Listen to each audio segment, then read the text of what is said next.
Agriculture and Natural Resources Extension Educator in Monroe County.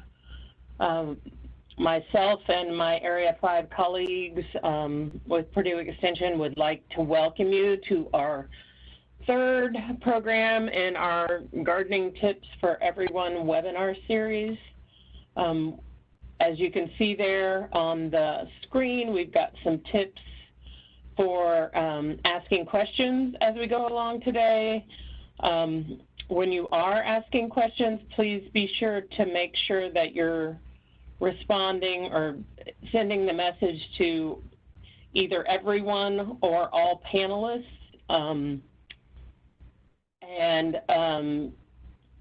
We'll make time to make sure we get those things answered as we go along. I will also be posting some resources related to the presentation that my colleague Jenna is going to do for us today, so be sure to check the chat for that as well. With that, I will turn it over to Jenna to give us some tips for growing those cooler season crops, both spring and fall, and I'll let her take it away. Thank you.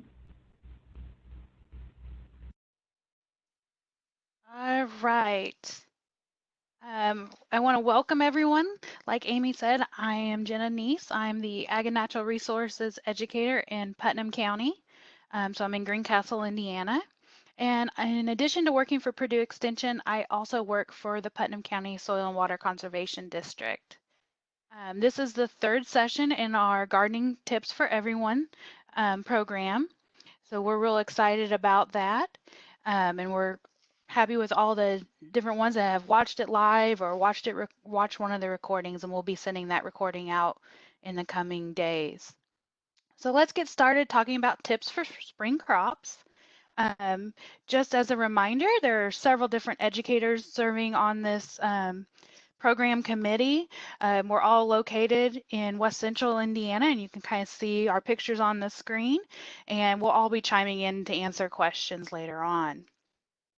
And then here's just a reminder of all the different sessions within this 6-program series. Many of you have signed up for all of them, so hopefully you're able to participate. If not, we'll be sending you a link to the recordings as they occur. So to get started with tips for spring crops, we're going to start by talking about what is a cool season vegetable, then the importance of knowing your frost dates, taking a quick glance at 2 perennial crops, and then taking some deeper dive into our cool season vegetables, and then wrap things up with a couple final thoughts. So cool season crops such as lettuce, potatoes, peas, and others actually prefer the cool, moist conditions of spring. Many can be sowed directly into the soil, while some are best transplanted into the garden after you have given them a head start indoors. Since cool season crops can go outside earlier than warm season vegetables, which is what we're going to talk about next week, the warm season vegetables. These cool season crops are things that you can really use to help with your spring gardening itch. So they're the things you can get started with early and help make you get excited about being spring. Some of the cool season crops allow you to have 2 planting seasons. One where you're going to plant them in the spring and then one in the fall. So that helps you with that succession planting so that you're using that same pot of land multiple times throughout the year to get more produce that you can use. So we want to make sure you understand what your frost dates are or have an idea about them. And this is important because planting vegetable seeds or transplants at the correct time is important for a successful garden. The correct timing is determined by 2 factors: the soil temperature required for the seed to germinate, and the temperature tolerance of the plant. When deciding to plant your vegetables outside, it is important to know when your average last frost date is in the spring. Now realize these are averages and not a guarantee that you won't have frost after those dates. So with the information that we have here, you can kind of see most of central Indiana is in that green. So within the last few years, the average last frost date has been between April 17th and April 23rd. So right about now. But in that little blue chunk where it's southern Putnam County, Monroe County, Owen County, and a little bit of Clay, you're looking at April 24th through April 30th. And then it's important if you're going to try to have those fall crops to also understand when the average first frost date is for your area. And for us, most of West Central Indiana, you're looking about October 12th to October 16th. Some of it's more in October 17th to October 21st. But the thing to realize is that these are averages. They don't always guarantee that that's when the frost is going to occur. And it also doesn't mean that because I say something needs planted 2 weeks before the average last frost date, that you can't plant it now when our frost date's today. Um, this is just giving you an idea. Every year is different, and you can kind of give or take some. But we do want you to at least have some ideas of when your frost dates are. And we have a lot of resources about that, and one of them is the Indiana Vegetable Planting Calendar, which is from Purdue University. So we'll make sure you guys get a link to that information and can use it to help you understand when your frost dates are.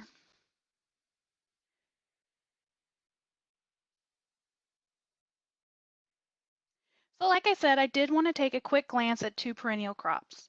Only a few vegetables are grown as perennials. Perennials are those ones that come back year after year after year, and they don't have to be reseeded every year. Some, like asparagus and rhubarb, are harvested each spring, but allowed to stay in the ground all year. Because they are harvested in spring, I wanted to take a few minutes to talk about these two perennial crops in particular, because they're the ones we think about in the spring months. When planting your garden, you will want to have a dedicated space for these two vegetables since they're going to be there for years. So the first one we want to talk about is asparagus. Asparagus is a perennial crop that is harvested for the young shoots called spears that emerge in the spring. If you are wanting to plant this, you will want to purchase crowns and plant them in the spring after the soil has warmed to 50 degrees Fahrenheit. To plant the crowns, loosen the soil and correct any soil fertility issues you may have. When you're planting asparagus, you typically use a trench that's no more than 5 to 6 inches deep.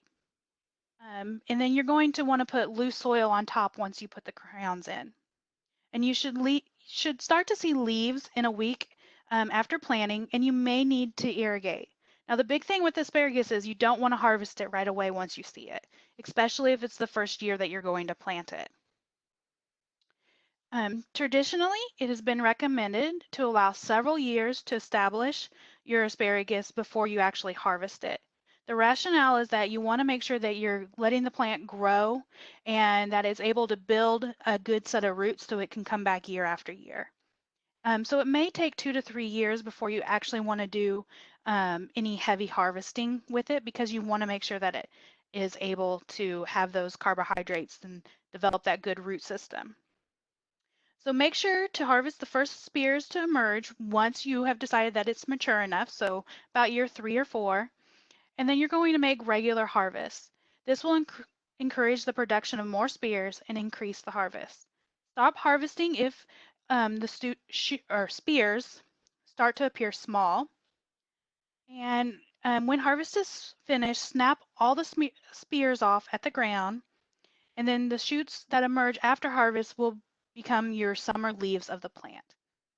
The spears will develop into this very feathery foliage that you see here on the screen, and you can just let it stay in place until it fades to yellow in the fall, or even let it overwinter if you would like, and then cut it off before the new growth appears. We do have a nice publication from Purdue that is related to asparagus growth in home gardens. So that's something else you want to consider taking a look at if you're going to possibly grow asparagus. Up next is rhubarb. It is another perennial crop that is grown for the leaf stalk or the petiole. You actually don't want to eat the blade of the leaf because it is poisonous. You only want to eat the petiole or the stalk, depending on what you want to call it. That part that you're going to eat may be green or red, depending on the cultivar. Rhubarb needs good drainage in order to grow because you want to make sure you prevent crown rot. If it has poor drainage, there's a good chance you might end up with it. And if you don't have good soil drainage where you're wanting to put it, consider putting rhubarb in a raised bed so that you have more control over the drainage for it. You should not harvest rhubarb the year that you plant it or the following year, so you need to wait till year 3 to start harvesting it. Like asparagus, rhubarb should be harvested from early spring through mid-June, with only a light harvest in the 3rd year of production. Once the plant is well established, harvest can last anywhere from 8 to 10 weeks. Now, rhubarb plants sometimes go into a reproductive stage of development known as bolting. That's what's shown here on the screen. At this stage, the production of flowers and eventually seed takes much of the carbohydrates reserves away from the edible stalk production. So that's one of the things you don't really want to occur. So if you start seeing it bolting, you want to make sure you cut it off and remove it. Partly because of the fact it's taking away from storing those carbohydrates it needs for development, but also because if those seeds are allowed to fall to the ground, you may eventually end up crowding the plant and having other issues that you don't want to occur because it's too crowded in where it's growing. So bolting will take place. We'll talk a little bit more about it. It'll take place for a number of reasons, but typically it's because the plant has went past the stage of where you're wanting to harvest it, or it could be something related to temperature. If you start seeing it developing these shoots, you know, cut them off, get rid of them, and hopefully it will go back to producing leaves. But if it's too far gone, then it's just going to be the end of the harvest for that year. And once again, Purdue has a great publication on rhubarb that you can use, and we'll be posting that in the chat box. So now we're going to take a deeper dive into our cool season vegetables. With cool season vegetables, typically you want to plant them as soon as the ground is dry enough to work, but we're going to give you some advice on some timing issues to think about too, because some of them you do need a little bit warmer temperatures. And some of these act as dual season crops because they can be planted at a variety of different times.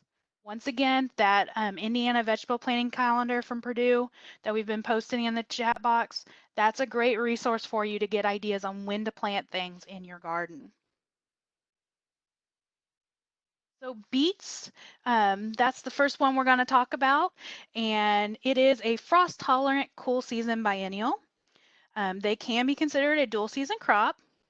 Beets can be harvested early for their leafy greens or allowed to remain for the large or in large roots. That's what you hear a lot of people wanting, that big, nice enlarged root. Now with beets, you want to plant seeds directly in the garden 2 to 3 weeks before the average frost date. Now if your frost date's already here, it doesn't mean that it's too late. You can go ahead and plant them and they should be okay. It just depends on how the weather progresses into the future. Sow thickly, and then once you start seeing them, then you're going to want to thin them out. And we'll talk a little bit more about thinning later on. The harvest period is short, so if you want to have several different plantings of beets, then you'll want to plant every couple of weeks so that you can get a little bit more of a harvest. Now, high temperatures can cause the roots to become woody, with alternating bands of light and dark red and low sugar content. Because of this, some gardeners plant spring and fall crops and avoid planting when roots will mature in the heat of the summer.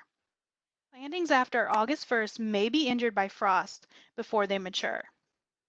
Now on this one, we have a nice handout from Wisconsin that actually covers a lot of our root vegetables. And so you'll want to refer back to it on several of the ones coming up. Broccoli is up next. Broccoli is a cool season crop harvested for large, tight clusters of immature flower buds. There are different types of broccoli. They could be annual green, purple heading broccoli, yellowish green, and others. In the spring, plant transplants 4 to 6 weeks before the average last frost date. Plantings can continue into April, even through May in the coldest parts of Indiana. If growing from seed, start indoors 5 to 7 weeks earlier. For fall harvest, plant transplants about 70 days before the average last frost date. First harvest is about 60 days from transplant.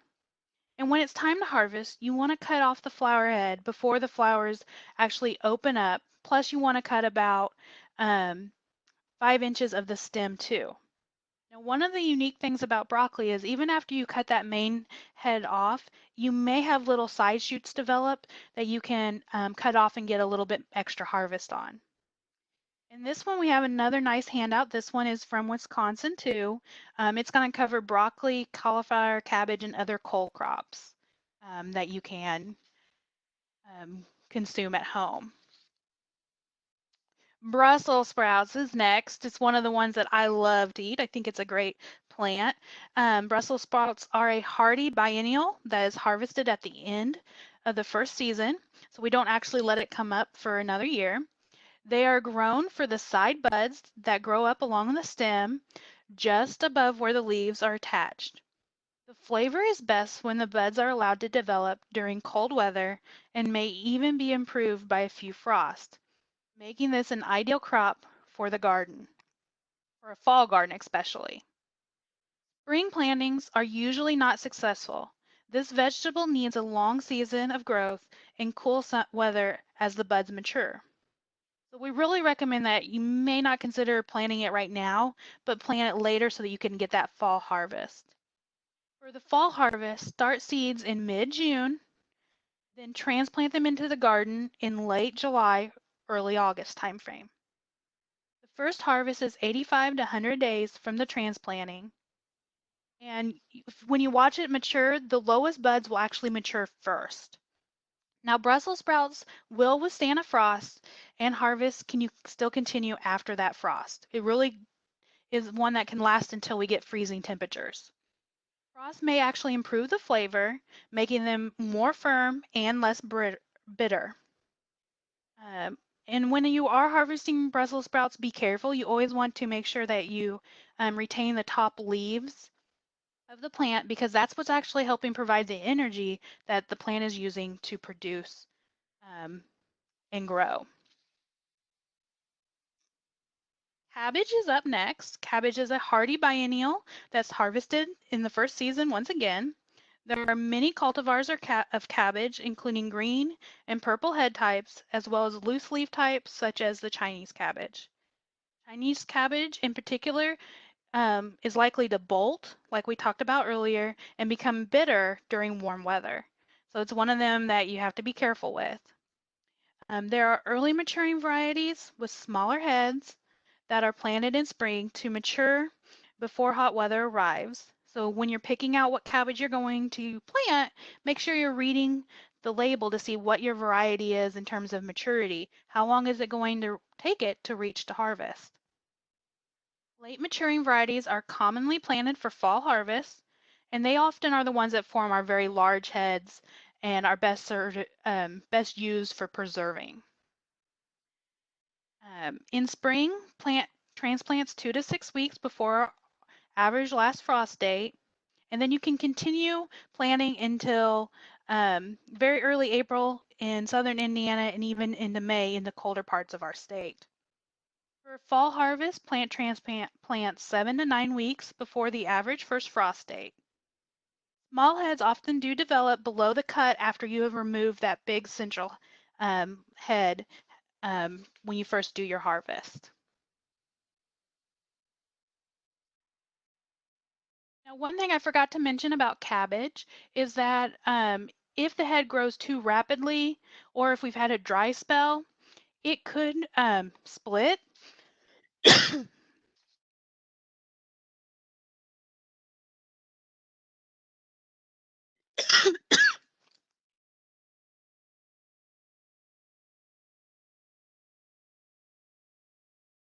Okay, can you guys hear me again? Sorry about that. Um, so it may split if it has grown too rapidly, or if a dry spell has possibly occurred followed by lots of rain. To slow down and prevent splitting because you're seeing it develop too quickly, you can grab the developing head and twist it to sever some of the roots, or simply prune some of the roots with your trowel around the edge so that you can slow down the growth of the cabbage.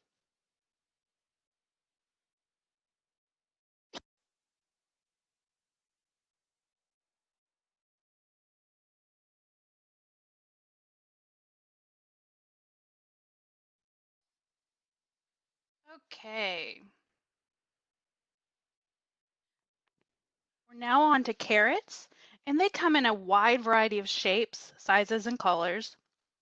Generally, all carrots grow best in well-drained, loose soil, but the long taper types are especially demanding of quality soil. You need to select short varieties if your soil is heavy or shallow.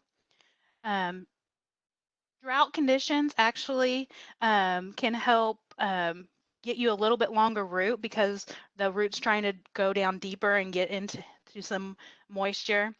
But high temperatures typically do result in shorter roots. You want to plant the seeds directly into the garden, starting 2 weeks before the average last frost date. But you want to make sure that your soil is at least 45 degrees Fahrenheit.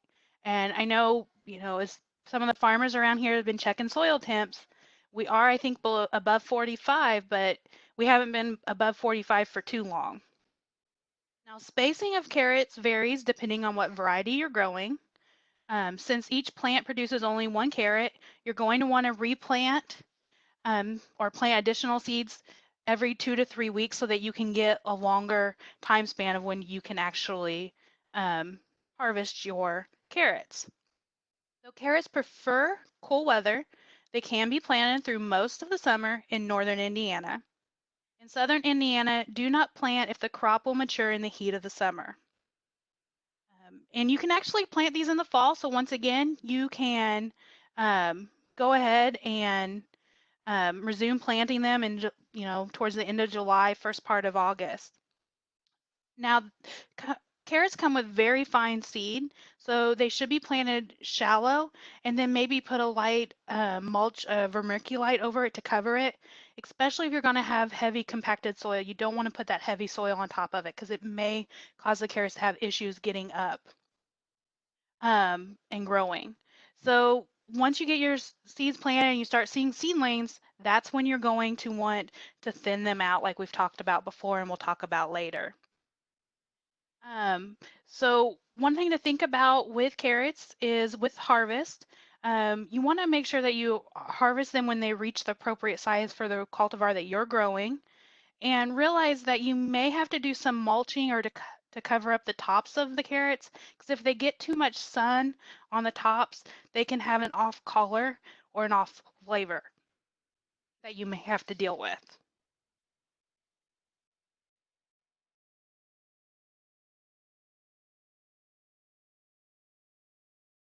Now we do have a nice publication we want to share with you on growing carrots and parsnips in the home garden. It's out of the University of Minnesota, but it's got a lot of great information that you guys will find useful if you're planning on growing carrots or parsnips.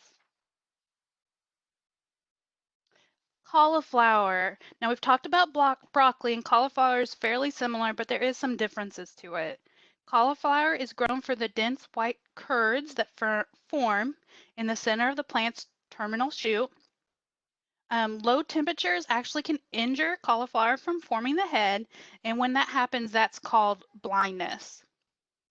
Now, in order to keep the curds white, they must be kept in darkness, and that is actually the idea of blanching. And what happens with blanching is that we want to make sure those top layers of foliage of the plant is actually gathered up over the curd and kept close so that we don't get sunlight reaching the curd and causing it to change colors. Now, there are some varieties that are considered self-blanching. So you could look into one of those, but you may still need to help a little bit on getting it tight enough so that no light reaches it. For spring planting, put transplants in the ground 2 to 3 weeks before the average last frost date after the soil is warmed to at least 50 degrees. And do not plant so late that the curd matures in the heat of the summer, because that can lead to problems. Now, one last thing I wanted to mention about cauliflower before I forget is that if it starts developing that curd when it's above 80 degrees, the heat might actually cause it to have some discoloration. It may become tough or not form at all. So this is very temperature sensitive, and you want to make sure you get the timing right when you go to plant it. Endive is our next plant we're going to talk about, and it is a lettuce-like plant. It has curled, frilly leaves, and it can grow anywhere from 12 to 24 inches in height in the spring and fall. It is sensitive to hot weather, and it does take 80 to 100 days to be ready to harvest. And because it takes so long to mature, it is grown as a spring crop only in northern Indiana, and then it can be grown as a fall crop throughout the entire state. For a fall crop, you want to plant it actually in July. Your last planting should be about 2 months before the average first frost date in your area. Endive is very hardy and can be harvested throughout the fall months. It needs little care except watering if we end up having a dry fall. Plants can be blanched before harvest to give them a milder flavor and a yellow to white color. So if you're considering blanching it, you're going to tie up the outer leaves around the head like you would with cauliflower, or try to give them some type of covering for a week or two. Now, if you decide to blanch, make sure that the head is dry before you blanch it because you don't want to promote any disease issues. Kohlrabi is a fun plant that you don't see a lot of people growing, but when you do, the people love them because they look kind of different and they're pretty unique. Kohlrabi is grown for a swollen stem base that forms just above the soil surface. The stem will be either green or purple, depending on the cultivar. Like all coal crops, kohlrabi does best when allowed to mature in cool weather. For spring crops, plant seeds directly into the garden, starting about 4 weeks before the average last frost date. Then you're going to want to thin them as they get bigger. You can also do transplants of kohlrabi. For a fall harvest, plant seeds in midsummer. Plant your last crop to mature a week or two after average first frost date. And there's varying differences on how long it takes kohlrabi to mature. It really just depends on what variety you've purchased and are planning on growing. Kohlrabi should be harvested while young and tender, and best flavor is produced in cold weather. Large bulbs can be tough and woody. Begin harvest when it reaches 1 inch in diameter and continue until it reaches the size for the variety you've chosen. If you're wondering what kohlrabi tastes like, it's kind of got a sweet, mild turnip taste to it. Now we're going to talk about lettuce next, and there are several different types of lettuce that can be grown. The 4 main types are loose leaf, butterhead, cause, or crisp head. So loose leaf is ready to harvest in 40 to 50 days. It is the type that is most often grown in American gardens. Butterhead is also called Boston or Big, and it also forms a loose head. Haas or romaine is a narrow, upright plant more tolerant of heat or hot weather than the other types of lettuce. Now, cause and butterhead both mature in about 60 to 70 days, so it does take longer than our loose leaf lettuce.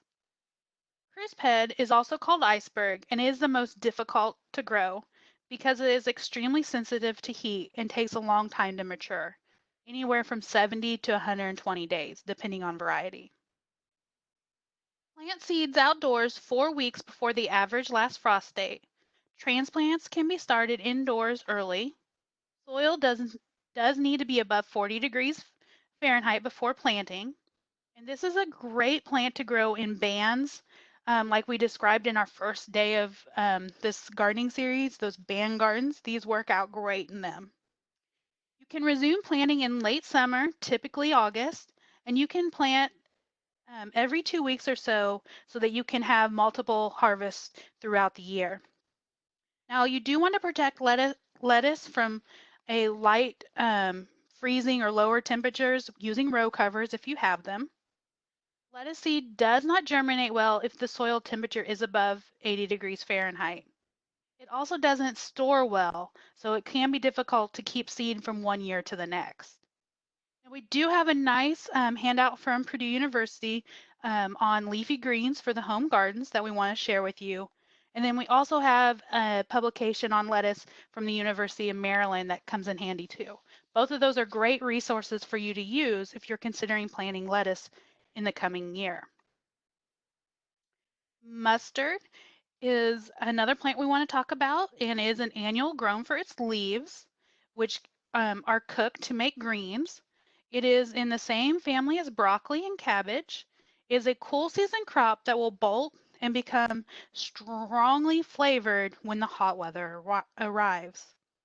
You may be able to find both curly and flat leaf varieties.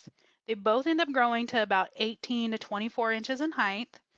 You'll want to plant the seed directly into the soil starting 3 weeks before the average last frost date and make successive plantings about every 10 days. Now this is once again one of them you're going to want to plant the seeds very thick and then start thinning them as the seedlings emerge. Now you can use the small seedlings when you thin them in different food items that you may want to cook because they are edible. Now you can plant a fall crop of mustard beginning in mid to late summer for a fall harvest, timing the last planting to mature on the average first frost date. As with most leafy greens, you can harvest by cutting a few of the outer leaves every few days, or you can harvest the entire plant at the ground level, depending on how you want to do your harvest. Now, onions. This is an interesting one to grow, and there's a lot of information out there on onions that you can find, but we're going to talk a little bit about them. There are many different types of onions that can be grown in the home garden. Onions can have white, yellow, or red flesh and may be pungent or mild. Onions harvested when they are small are called green onions. Onions harvested or onion varieties may be short day, long day, or day neutral. Long day varieties are suitable for Indiana gardens. The day neutral varieties are considered newer and they should also do well. The term long day, short day, or day neutral refers to the day length that induces the bulb formation. Short day varieties begin bulb formation when days are 12 to 13 hours longer, early or very early in the season, just after spring equinox. Our long day varieties begin forming bulbs later in the summer when days are 14 to 16 hours long. The plants are large and form large bulbs. You may have heard of sweet onions, and a couple examples of those are Walla Walla and Bermuda, and they are actually short day onions that you want to plant transplants rather than seeds. So plants are large before the bulb formation begins. Sweet onions are not good storage onions. Now our day neutral onions are relatively new.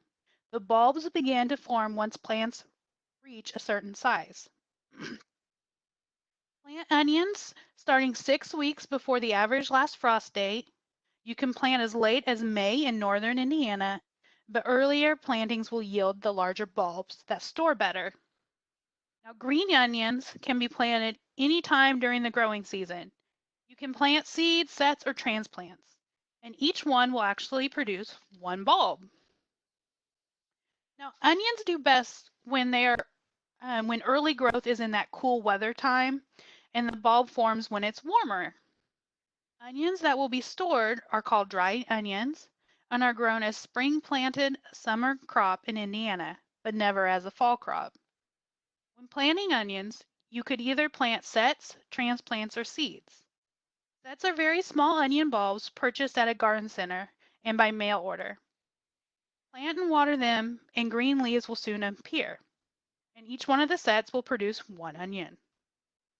Transplants are small onion plants that can be purchased. These often produce the best storage onions.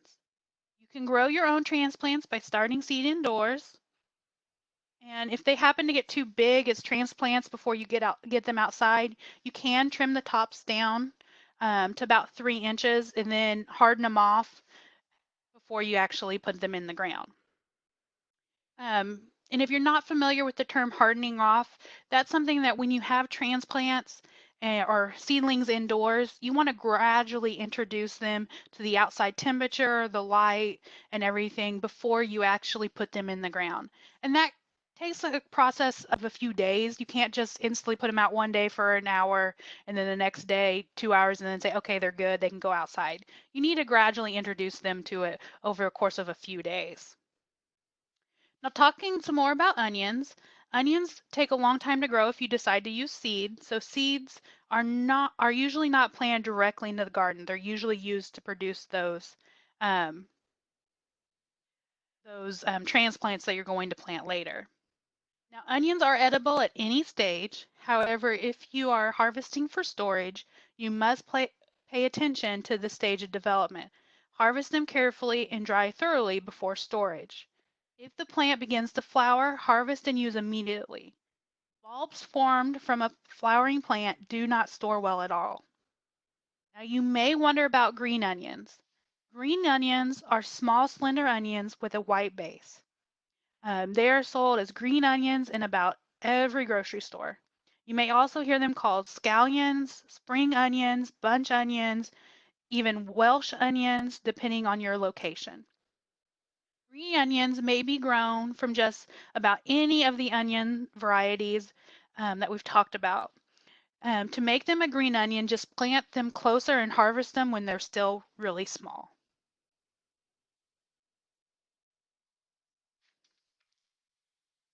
Peas are up next, and there are 3 types of peas that are commonly grown. We have our garden peas or English peas, and they are harvested and shelled with the tender pea inside, eaten fresh. They may also be allowed to mature and dry when used as split peas. Next is our snap peas or sugar snap peas, and they are edible pod version of a garden pea. They have low fiber pods that can be snapped and eaten along with immature peas inside. Then our snow peas or sugar peas are edible pod peas that are flat instead of round and are popular in Chinese cuisine. Now with peas, you want to plant the seeds directly into the garden after the soil has warmed to 45 degrees Fahrenheit or about 4 to 6 weeks before the average last frost date. The harvest period for peas is short, so plant repetitively until about a week before the average first frost date to ensure a continual harvest. Now, vining types have a longer harvest period, and if you're going to grow a vining type, make sure that you use some sort of trellis or support so that they can vine up it and don't take over your garden. For fall plantings, assume harvest is on average first frost date and count back using days to harvest information for your variety to determine the last planting date. Peas will not mature after a frost. So you do need to know when your frost dates are. Harvest garden peas when pods are swollen. Sample every day or two to catch them at the right stage. Now the pods lowest on the plant mature first. Now with your peas, you want to harvest your snap peas when the pods first or start to flatten, but before the seeds grow large. The pods should snap when broken. If you miss the timing, harvest and shell before use, eating only the peas and not the outside. Harvest snow peas before the individual pea has grown to the size of a BB and the pods are still quite flat, usually 5 to 7 days after flowering. Potatoes are up next. Potatoes are a cool season perennial that is harvested completely each season. The edible portion is considered a tuber, which is a swollen stem. The white flesh potato is often called an Irish potato, and that's kind of the common one we see. There are many different potato cultivars with different colored skin and flesh. You can get early, mid, and late season varieties. Now, always purchase certified seed potatoes for planting. Seed potatoes are small potato tubers that grow into the plant that will produce the season's harvest. Purchase seed potatoes from a reputable dealer. Certified seed potatoes will be disease-free. Select ones that are firm and have not sprouted. If you happen to get seed potatoes that are large, then you want to cut them into several blocky pieces that end up being about 1.5 to 2 ounces. If you get small seed potatoes that are in that 1.5 to 2 ounce range, then plant the whole potato. Most references recommend allowing the cut edge, if you have to cut them, to dry before you actually plant it, and that you plant it the cut side down. That's only if you end up having to cut the seed potato. Now, each piece should have an eye when you make the cut, and this is actually the bud and is the part where the new stem of the plant will form. Do not use potatoes purchased at the grocery. They are treated with a chemical that's supposed to help keep them or prevent them from having eyes that sprout. Do not use potatoes saved from your previous year's garden because they may have some diseases that you didn't realize were in your garden, and you don't want those to happen again. Plant seed potatoes about 3 weeks before the average last frost date or when soil is at the appropriate temperature. And also do not plant when it's wet. That can lead to disease issues too. So after the shoot has emerged from the soil, gradually make a wide mound of soil around the stem up to 6 inches deep. The process of mounding this up is actually called hilling up, and that helps with the growth of your potatoes. Now don't bury the growing tip. The potato will be in, sometimes in the raised bed might be easier to harvest, but you do still want to try to do some mounding if possible. Now, if you want perfectly shaped, easy to harvest potatoes, then you might consider straw potatoes.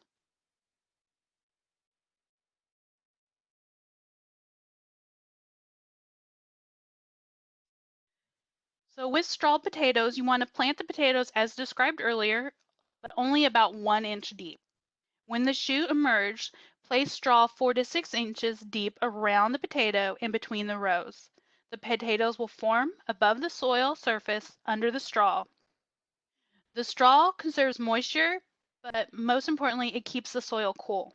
When ready to harvest, simply remove the straw and collect the potatoes. We've got a nice publication from Purdue University that is on potatoes that we'll share with you. So that should help answer a lot of questions. If not, feel free to type them in the chat box and we'll try to answer all the questions at the end.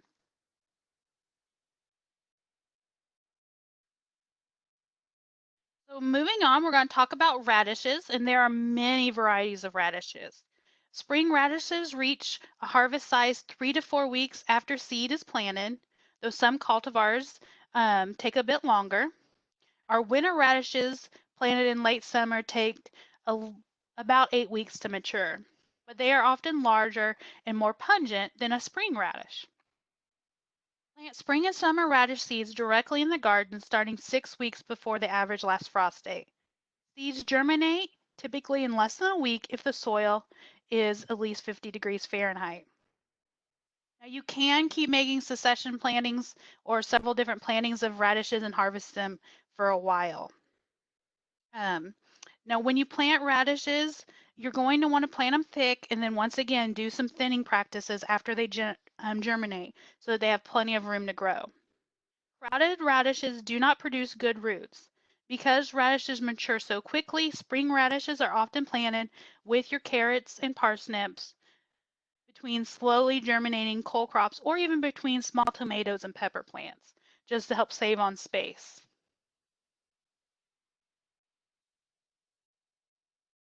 Now we're going to talk about spinach now, and it is a cool season annual that is exceptionally cold hardy. It can tolerate temperatures even down as low as 20 degrees Fahrenheit. In southern Indiana, fall plantings may survive the winter and can be harvested even into the next spring.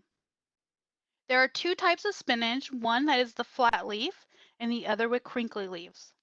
Flat leaf varieties are grown commercially because they are easier to clean. Home gardeners often grow the savory or crinkly leaf type. Spinach is hard to transplant, so you do want to place the seeds directly into the garden. You can plant very early, up to even 6 weeks before the last average frost date, and continue planting every 2 weeks until the average last frost date, perhaps even a little bit longer in northern Indiana.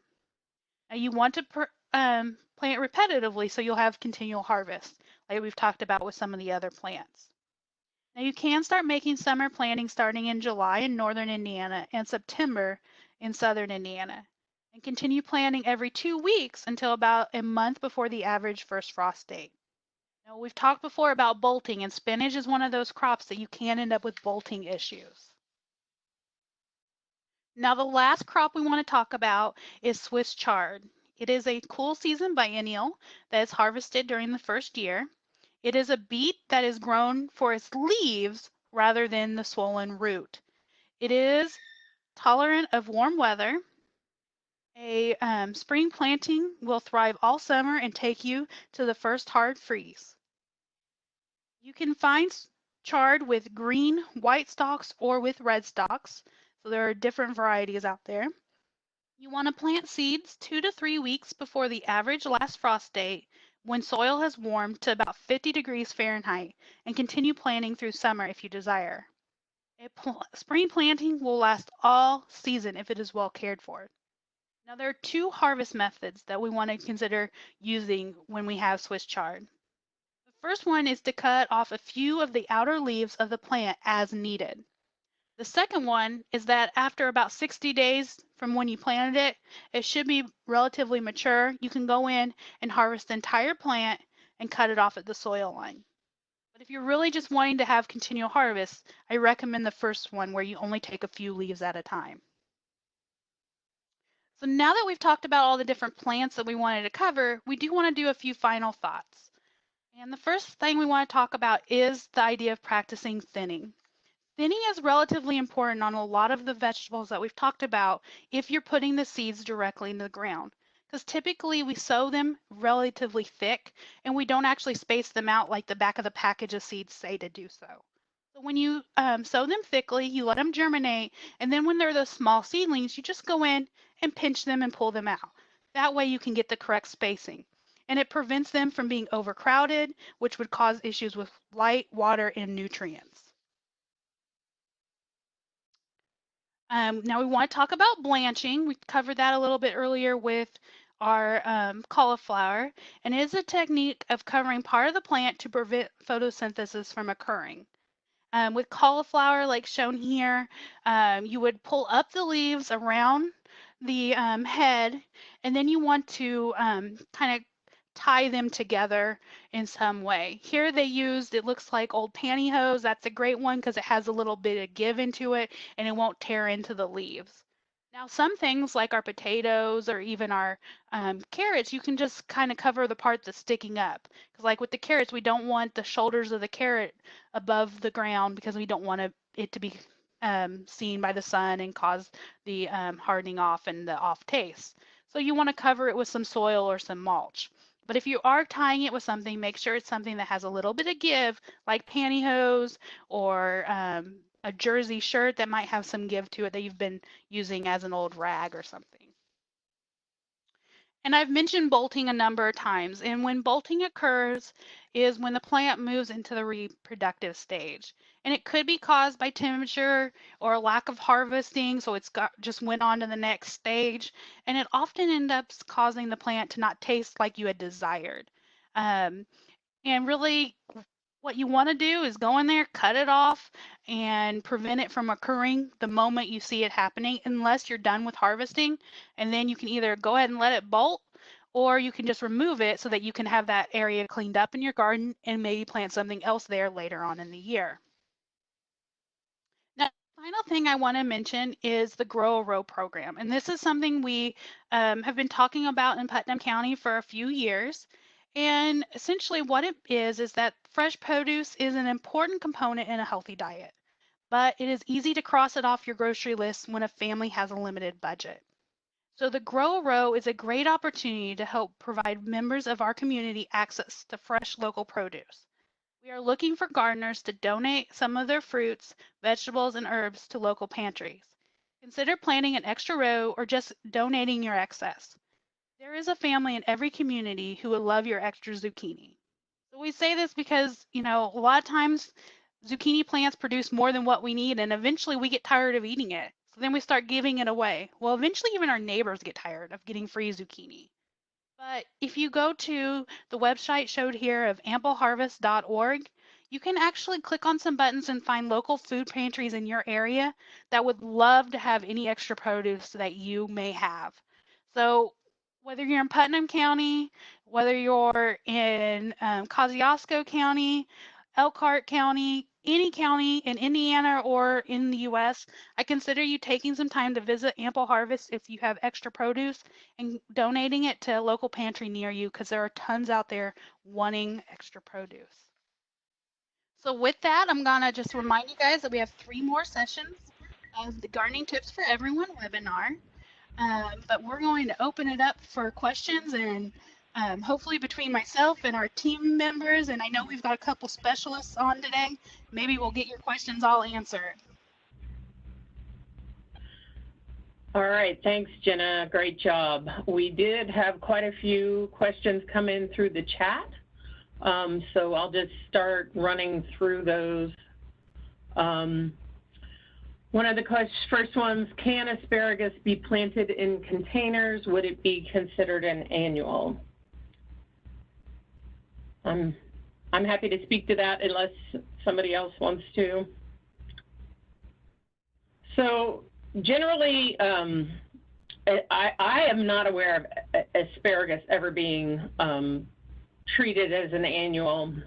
It can potentially be grown in containers if the container is big enough and you know, can accommodate the crop that you're hoping for, but it does require a little space if you want to get a significant amount of asparagus. It is a perennial crop, and therefore you actually need a couple years of production for it to reach the stage of its life cycle where it's producing to its full potential. So you could potentially plant crowns in a container and harvest from that container for 1 year. You could potentially treat it as an annual, but I am not familiar with it ever being grown that way. So I don't know how satisfied you might be with that once you've done that. Does anybody have anything else to add to that? Yeah, I'm gonna chime in. Rosie Lerner, a specialist on campus, did mention that she has heard from a gardener that has successfully overwintered their asparagus in a container. But we're pretty surprised that it did so. There must have been some special love and care given to it to get it to overwinter, whether it was taking the plant inside or something. But typically you wouldn't hear of it being something in. Yeah, I agree. Our next question is, are both rhubarb and asparagus sun lovers? 6+ hours of sun. You want to take that one, Jenna? Yes, they need the sunlight. So you would want to put them somewhere where they are going to get a decent amount of sun. How do I prevent bolting? And you addressed that a little bit. And a lot of times it's out of our control because it's related to environmental conditions like temperature. I would add with rhubarb, you really don't ever want to let it bolt, so you should go ahead and remove the flower head when you see that happen. You want it to direct its energy back into its root system and not into producing flowers and fruit. So do go ahead and remove that one. With asparagus, as Jenna mentioned, you know, it will eventually, you need to decide to stop harvesting it, allow it to grow to maturity, put out its fronds, and that allow it to have the ability to photosynthesize, direct carbohydrates to its root system, so that you can produce a good crop the next year. Any other comments on bolting from our panelists? Sorry.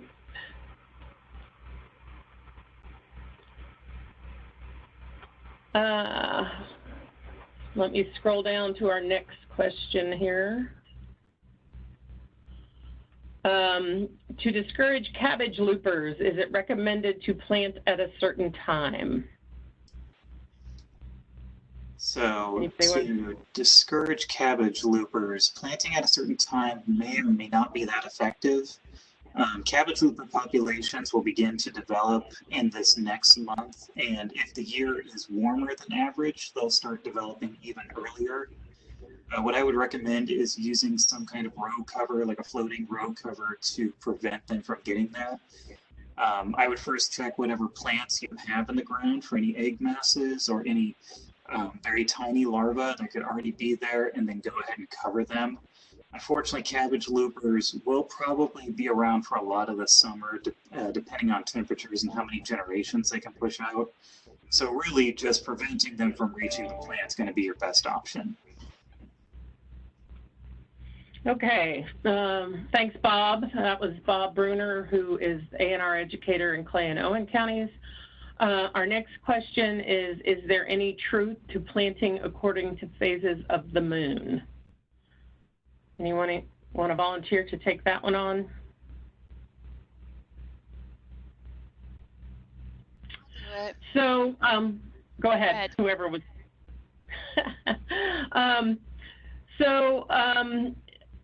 I would say that it's not necessarily something that has been well researched, you know, with control groups and under a variety of growing conditions. Certainly there's folks who anecdotally believe that they see benefit to that, but we don't have a lot of evidence-based information on that, would be my take on that. Does another panelist have something to add to that? Okay. Next question, how do you usually take the ground temperature? Anyone want to do that? So you would want to get yeah. Amy, I answered that in the chat box. Oh, okay. Go ahead. Phil Cox in Vermilion County.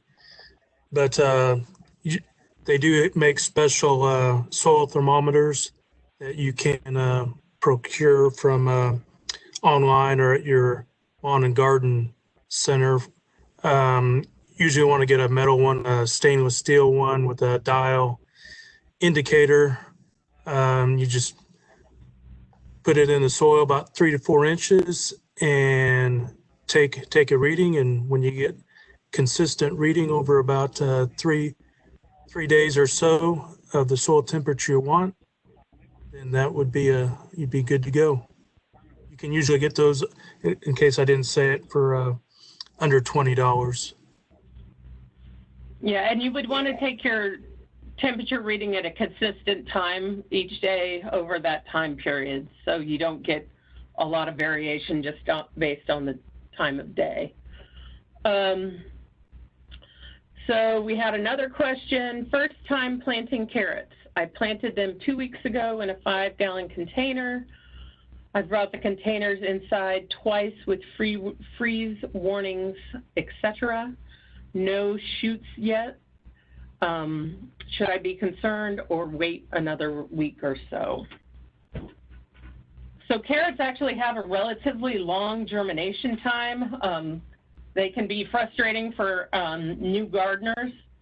I think their germination time ranges anywhere from 14 to 21 days. So hopefully you will start seeing some growth soon before you worry too much about failed germination. So I would wait on that one a little longer. Next question, I purchased a row cover for my cabbage and kale this year. It was damaged in the storm 2 weeks ago. Is there a recommended way to repair tears? this gardener was hoping to use it for the whole season to protect against cabbage moss. Do any of our panelists have a great way of repairing tears to row covers?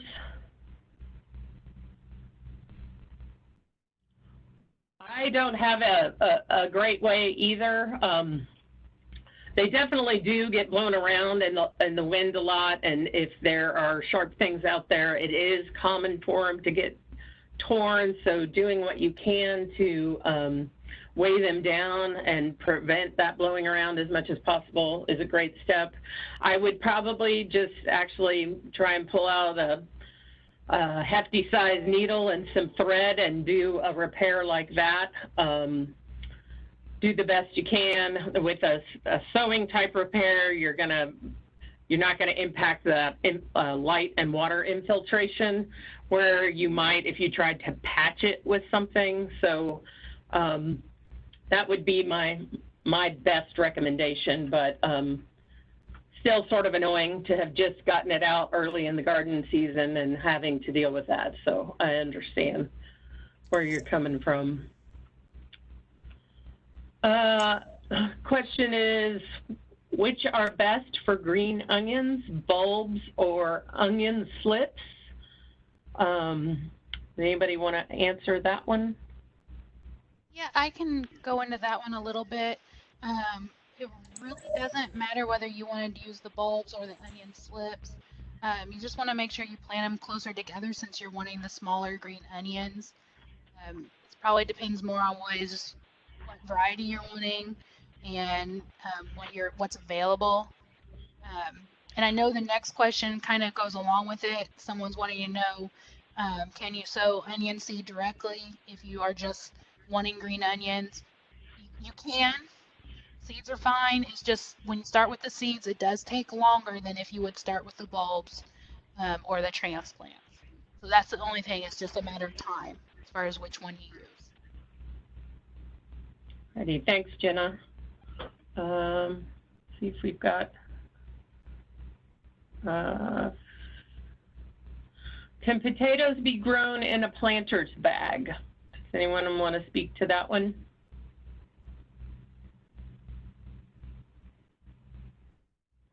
So yes, potatoes can be grown in lots of different kinds of configurations. If you do grow them in a planter's bag, you would probably want to put something around that bag that would allow you to add straw mulch as the potatoes continue to grow. You don't want them to be exposed to the sun because they will turn green, and that produces a toxic chemical in the seed or the skin of the potato. So you can definitely give that a try.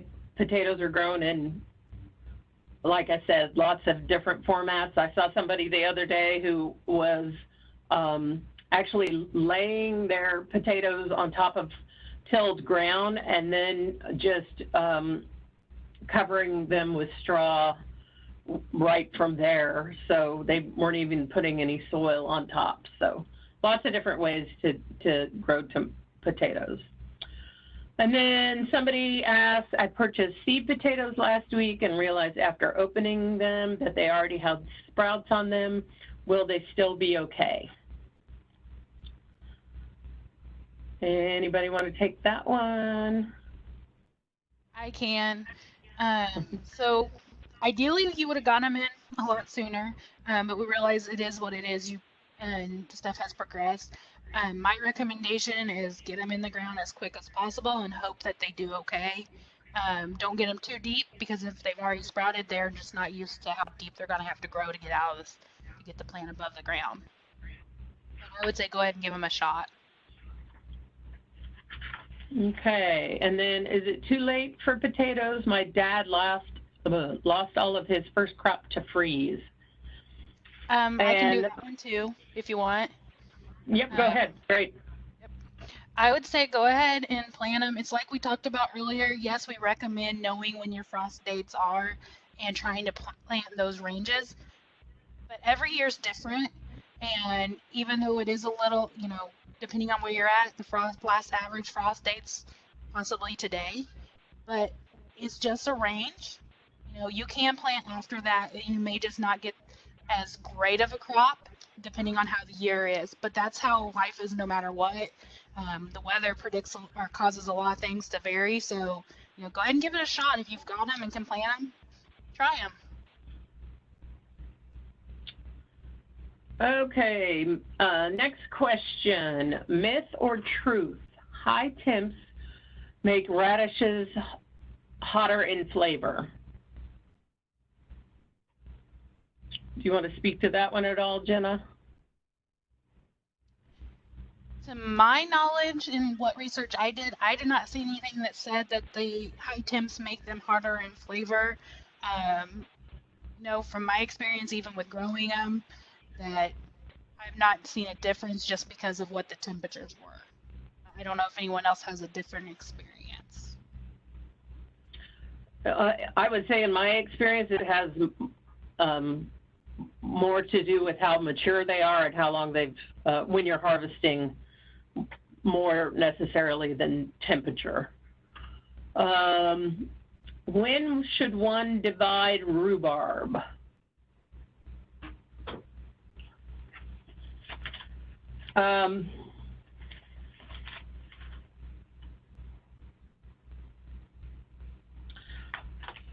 Well, rhubarb is like most other perennial plants. Typically, you would want to divide it just as the new growth is coming up in the spring. And when when it's outgrown its space, when it's, if you see any less vigorous growth, those are indications that it's a good time to divide. But you want to divide any kind of perennial early enough in the spring that it has time to become established and before any kind of summer stress sets in. Additionally, when you do divide rhubarb, you would want to be very light if you harvest at all that year. You may not want to harvest at all. It depends a little bit about how big the crowns you're dividing are. But it is, a shock to the plant, and it is going to need to rebuild those carbohydrate stores in that crown. So you don't want to be pulling off too many leaves just after leaves/stalks, because the stalk's what you're really after, of course. But you don't want to pull too many off just after you've divided it. Yeah, that's a good point, Amy. Yeah, you just don't need to do that annually. Maybe only every, even like say 5 to 15 years, even for dividing rhubarb. Right. It is not something that you do very, very often at all. So, so we are over our time limit, and I think we have made it through the questions. There are a couple comments that onion germination percentages can be low. So, if you are starting from seed, keep that in mind. That's often a reason that things are started as transplants as well.